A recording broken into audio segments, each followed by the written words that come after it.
a good question. Oh. Not the Brett Michaels date. The ziplining day, this is years ago now, but on Jillian's season we went to Canada, and in Whistler, I don't even know where we were. We literally got to do like 13 or 14 different, 700-foot ziplining all through the mountain, and I had never done it, so I freaked out. That was insanely fun, yeah.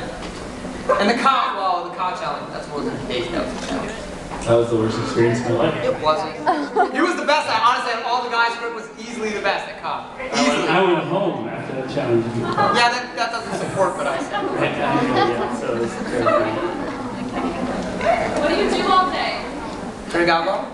I really wish I could make something else up, but like, here's the thing. You don't have internet, TV, radio, books, you can't, no cell phone, you can't talk to, your family or friends, nothing, so you just, you really kind of date men, really. No, that's why Mike and I are so close.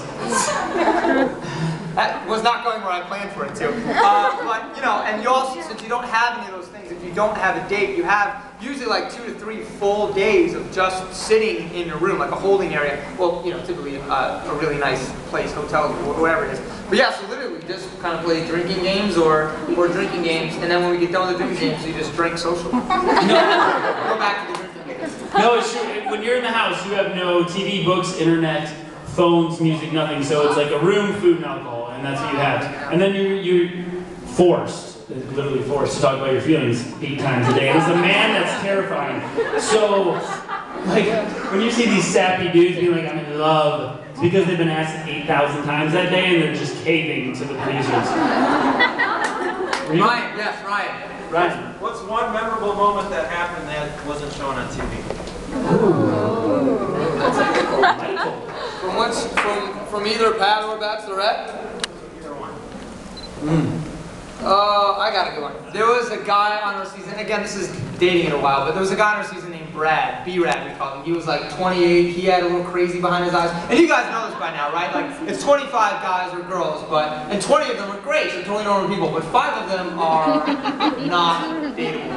So, that's mean, but it's true. Like, they let on some crazies. You know this, So, Brad was one of these crazies. Like, as soon as he met him, he was like, hey guys, and he was kind of like, really weird. So, Brad got lit out of his tree, just hammered drunk on one of the dates. We were in the limo going back to the mansion, and he starts talking to Jillian. There's like 10 other guys in the limo, and he just scoots on up to her and was like, hey, Jillian. And we were like, and he says 2 things that didn't air that were we were laughing so hard. First, he was like, this is a little awkward. He was like, Jillian, everyone said that you've got small boobs, but I love your boobs. I think they're great boobs. And we were just like, oh my God! Yeah, it was awful. And then next thing, he followed that up with, how much do you get paid to be the Bachelorette? And we were just like, oh. So, and really the big scheme of that is, stuff like that happens, we're supposed to be the most eligible men in America. Not so much. They have a ton of us just being, really